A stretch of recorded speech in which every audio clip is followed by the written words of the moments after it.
প্রতারণার মাধ্যমে নোয়াখালী সদর উপজেলার এক মাদ্রাসা ছাত্রীকে যৌনপল্লীতে বিক্রির ঘটনায় শুভজিৎ নামে একজনকে গ্রেপ্তার করেছে র্যাব। পুলিশ দুপুরে র্যাব 11 সিপিসি ৩ নোয়াখালী কার্যালয়ে আয়োজিত এক প্রেস ব্রিফিংয়ে বিষয়টি নিশ্চিত করেন অধিনায়ক lieutenant colonel HM. Sajjad Hossain.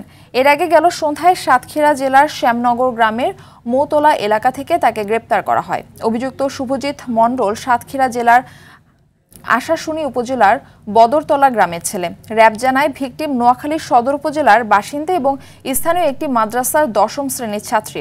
ওই ছাত্রীর সঙ্গে ফেসবুক মেসেঞ্জারে পরিচয় হয় সাতক্ষীরার তরুণ শুভজিতের। এরপর শুভজিৎ তার ধর্মীয় পরিচয় গোপন রেখে টেলিগ্রামে কথাবার্তা বলে কিশোরীর সঙ্গে প্রেমের সম্পর্ক গড়ে তোলে।